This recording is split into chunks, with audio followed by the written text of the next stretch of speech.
everybody, and welcome to the Creative Corner with Ocean Reeve. And joining me today is Ginny Old. Hello, Ginny. How are you? Hi, Ocean. I'm well. I'm well, thanks. Fantastic, and I do know why. Ginny originally published this book here called McAllister. And before we get into the chat, I want to give the viewers a bit of a background into the journey that you've been on from my perspective. So Ginny independently published this with me less than a year ago. Yes. And in that time she's sold well over 2,000 copies. She has absolutely proven how the success of an independent author can be generated.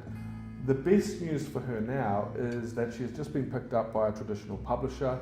The book will be republished with a new title. So first and foremost, congratulations. Thank you, and thank you for your part in it.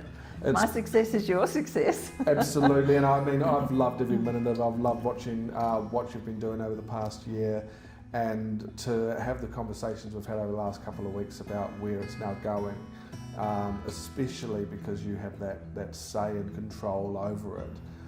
It's just been phenomenal. It really has been. Thank you. It's very exciting. So let's talk about, well, what we're going to talk about today is the journey of bringing McAllister to life.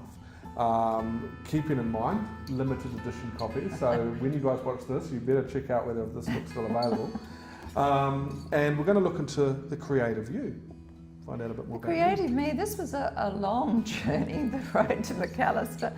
I suppose I never seriously thought of myself as an author. I always loved writing from a very young age. But when I arrived at McAllister, this property in the remote area of Queensland with my husband and lived in a shed, I knew I had my story. But then getting around to writing it was my next worry. So it took me a long time. It took me about 10 years. But the book is based on not based on letters, but I had letters that I'd written to both our families. So that gave me a timeline. And that timeline was really vital for my memory.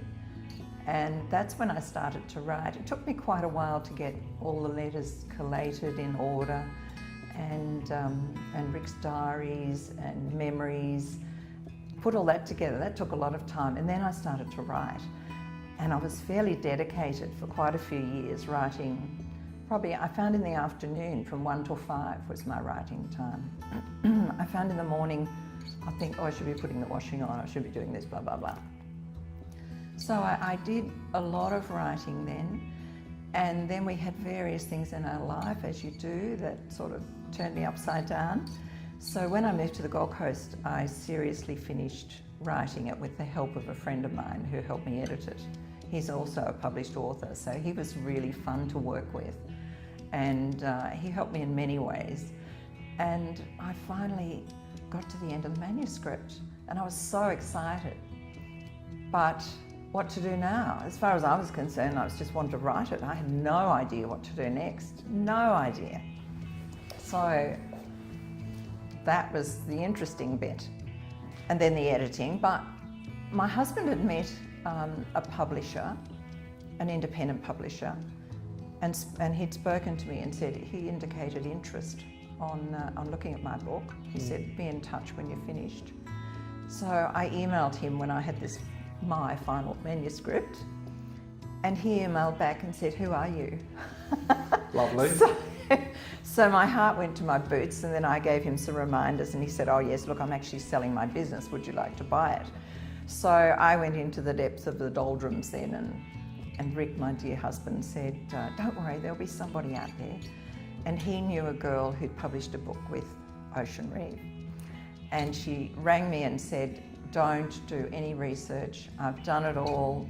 Ocean is so far above everybody else. And so I had a dream run. I went to meet Ocean. We talked for about 3 hours. We laughed, we talked. I immediately liked and trusted him.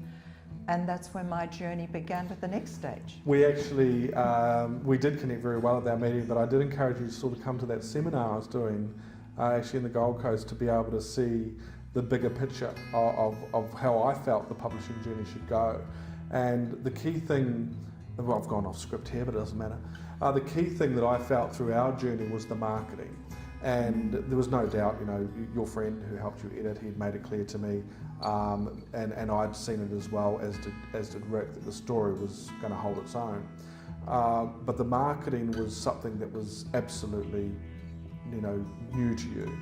And we went through that mentorship program, and with any course or development you do professionally, it all comes down to how the author puts these things in motion. And Absolutely. you really grabbed a couple of them, one of them being the public speaking. Yes. And you travelled a lot in talking about this book and tell me about the travel. It was amazing because the marketing was something I'd never thought about. But when I was younger, I did a Dale Carnegie course, and I think that really held me in good stead to not have a fear of the public speaking. And I had various friends in various spots in all parts of Australia who offered to put on launches for me, fundraising events.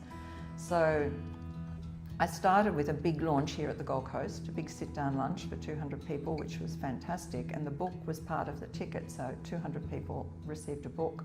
I thought that was fantastic. Even at a wholesale price, it was still getting 200 books out there. And then I travelled down to my hometown of Deniliquin, where one of my friends and my sister and sister-in-law also put on another launch, which was so much fun. I really didn't need to be there. It was just like an old party with all my old friends and family. I love that. But it was great. And on the way down and on the way back, we decided to book in some author talks at Wagga Library and at Dubbo Library, and they went really well. So that worked really well for me, and I've done different author talks and particularly some fundraising events, which has worked well for me. But as you say, I've only touched on all the things you told me about in the mentoring session, and my mentoring book sits on my desk, and I still get to that certain page and think, oh my gosh, I haven't done any of these things. So, I mean, the mentoring session was absolutely vital because this was totally unknown territory to me, and I'm quite a shy person. So for me to be out selling myself was difficult, and selling my book. But I found just being authentic, being myself, making it amusing, it's my story, it's my passion, so it was easy.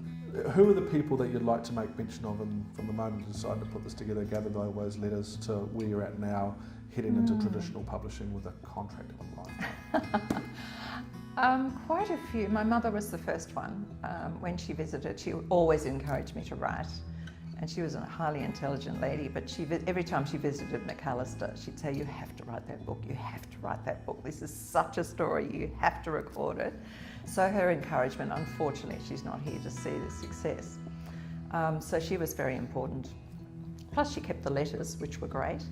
My husband, the Rickster, my rock, who has always just believed in me. Every night now he kisses me goodnight and says, my famous author. Isn't that lovely? Because he believes it. Because it's true. Well, I have difficulty accepting this excitement, but yes, yeah, it is true. You've helped me with that self-belief too. Donald MacDonald, who is my friend from Italian class, who was marvellous. We had a lot of fun pulling this together in the final stages. And then, of course, Ocean Reeve, Superman, you have been vital in this path, because I had such an easy path to publishing, because I didn't have to go down through all the terrible downfalls. I just met you, instantly connected, loved you, loved what you do, and you gave me the self-belief and changed the name at the last minute. That's right, I do recall that. I think that, and thank you, and I think that you've identified some key players, whether they're in the publishing industry like myself or Donald, or the family, like your mum, like Rickster. And the people that get behind you and become part of your team are so critical to the success of the book, because as you well know, this isn't a solo mission. No. You don't fly into this on your own. And you've proven that as well, that the team has been right with you the entire journey. Even going into the new part of the journey now, which we'll talk about, which is the audiobook. How was that, bringing that to life? Oh, that was the most amazing experience. I assumed that I would get a reader to do the audiobook. And you just said, no, you have to do it. And I was so anxious. That was the most amazing experience with Simone, in that little room, every day for 9 days, doing 3 hours reading. And that book just came to life as I read it. That was the best time, because I had done so many edits that I was sick of the book. And I never actually read it as a book. and to be reading it and see Simone at the front laughing and crying, and you know, her emotions as I read. It was amazing. It just came to life. It was such an exciting stage, and I'm so proud of it. And thank you for giving me this opportunity. As you know, I'm a big fan of superheroes, one in particular. What about you? If you had a superpower, what would it be? If I were Superwoman, I would love to bring good nutrition back to the world. I believe if people are nourished correctly, they're happier, they're healthier, they're not looking for wars. I just have a strong belief in this, and I'm so anti-junk food and preservatives and hidden poisons in food and marketing. I would love to make the world a healthier, happier, more peaceful place. So healthy woman. Yes, healthy woman, healthy Superwoman. I like that. Googling yourself. Have you ever Googled yourself, Jen? I did. I got such a surprise. I Googled myself Jenny Old and it came up Jenny Old author. I went, my God, I've been promoted from housewife. I can't tell you how exciting that was. The only other more exciting time was when I held that book in my hand for the first time. So we do know where people can purchase the book. At the moment, you're going to have to go to oceanreeve.com and get linked through to the audiobook. But in due course, we will be informing everybody of where Jenny is going and what she's doing, because right now is a very exciting time. Watch this spot. Watch this spot. Jenny, thank you for two things. Number one, being an advocate mentee who has taken on board all the things that I could possibly have thrown at you with vigour and passion and a smile on your face. You have proven to make this book and your journey very successful, so thank you for that. Thank you. And thanks for coming today and being a part of the Creative Corner. I really appreciate it. Thank you, Ocean. Thank you. It's been great fun, and thank you for the ride. My gosh. It ain't over yet. So next time, we'll see you on the Creative Corner.